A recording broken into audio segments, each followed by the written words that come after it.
Good morning प्यारे बच्चों। आज की इस वीडियो में हम लोग जीव जंतुओं में जो गैस का आदान प्रदान होता है उसके बारे में हम लोग डिस्कस करेंगे, ठीक है ना।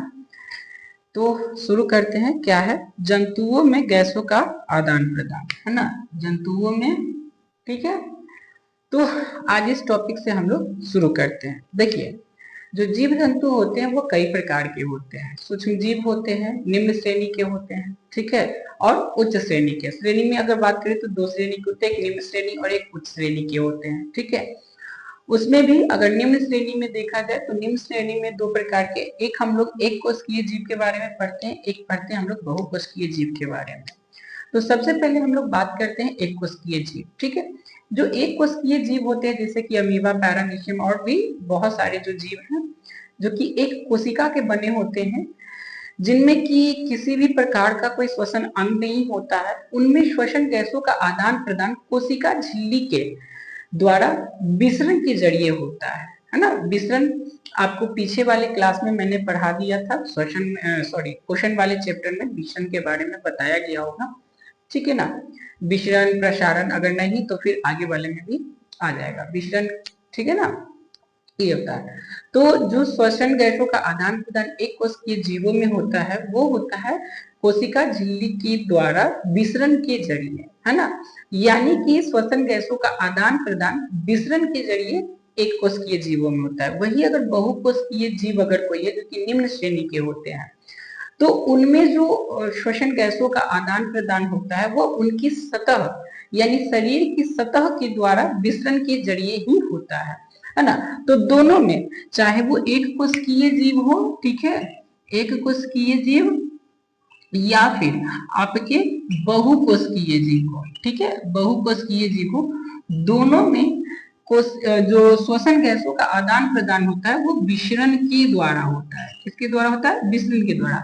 लेकिन इसमें किसके द्वारा? तो कोशिका झिल्ली के द्वारा होता है। इस बात को ध्यान रखना है, ठीक है ना। किसके द्वारा होता है? तो कोशिका झिल्ली के द्वारा था। और इसमें जो होता है आपका वो होता है शरीर की सतह से, ठीक है ना, शरीर की सतह के द्वारा होता है। यानी कि सतह में कोई ऐसा छिद्र होता होगा जिसकी वजह से क्या होता है आपका कि विसरण के जरिए श्वसन गैसों का आदान प्रदान होता है। ये तो हो गए निम्न श्रेणी के जंतुओं में। अगर जो उच्च श्रेणी के जंतुए होते हैं, इनके बहुकोशिकीय जो होते हैं जैसे कि पशु, पक्षी, मैमेलिया, उभयचर जो भी हैं, इनमें जो श्वसन गैसों का आदान प्रदान होता है, चूंकि इन्हें किसी भी कार्य को करने के लिए अधिक ऊर्जा की आवश्यकता होती है, अधिक एनर्जी की आवश्यकता होती है, और अधिक एनर्जी जो होता है वो ज्यादा ऑक्सीजन को ग्रहण करने की क्षमता को बढ़ा देती है। यानी कि जितना ज्यादा आपको ऊर्जा चाहिए उतना ही ज्यादा आपको ऑक्सीजन चाहिए। तो ये सब जो उच्च श्रेणी के जो जंतु होते हैं उनमें श्वसन गैसों का आदान प्रदान करने के लिए एक विशेष प्रकार के अंग होते हैं, ठीक है ना, जिनके जरिए श्वसन गैसों का आदान प्रदान होता है, जिनमें कि 3 प्रकार के श्वसन अंग होते हैं, ठीक है ना। कितने प्रकार के? तो 3 प्रकार के आपके श्वसन अंग हैं, ठीक है ना, 3 प्रकार के, जिसमें कि आपका जो पहला नंबर अंग है, ठीक है ना, पहला नंबर अंग होता है आपका ये श्वास नली, जिसे कि ट्रैकिया कहते हैं। श्वास नली या इसी को ट्रैकिया इंग्लिश में, ठीक है ना, ट्रैकिया कहा जाता है। दूसरा जो होता है आपका वो होता है गिल्स, ठीक है ना, दूसरा कौन सा है? तो गिल्स है। और तीसरा जो होता है आपका वो होता है फेफड़ा, ठीक है, कौन सा? फेफड़ा, ठीक है। ट्रैकिया किस में पाया जाता है, गिल्स किस में पाया जाता है और फेफड़ा किस में पाया जाता है, इनके बारे में हम लोग अब डिस्कस करते हैं एक एक करके। तो श्वास नली की हम लोग बात कर लेते हैं। श्वास नली यानी कि ट्रैकिया किन में पाया जाता है? देखिए, श्वास नली और ट्रैकिया ये जो है खास तौर से आपको जो कीड़े मकोड़े होते हैं, कीट पतंगे जो होती हैं, जैसे कि तिलचट्टा हो गया आपका, फिर आपका वो ग्रास हॉपर हो गया, इन सबों में ज्यादातर आपको ट्रैकिया पाया जाता है, ठीक है। क्या पाया जाता है? ट्रैकिया पाया जाता है। मच्छर हो गया, है ना, मच्छर आपसे क्वेश्चन ये बोर्ड में पूछा हुआ क्वेश्चन भी है कि मच्छर के अंदर में कौन सी श्वसन अंग पाए जाते हैं, तो आपको श्वास नली या फिर ट्रैकिया उसका आंसर होगा। ये जो श्वास नली होता है यानी कि जो ट्रैकिया होता है, ये शरीर के पूरे भाग में फैला होता है, जिसमें से ये दो तरह की नलिका इसमें जुड़ी हुई होती है। एक जो नलिका होती है वो शरीर के बाहर खुलती है और दूसरी जो नलिका होती है वो सीधे सीधे डायरेक्ट इसके कोशिकाओं से जुड़ी होती है या फिर यूं कहें कि अंगों से जुड़ी होती है।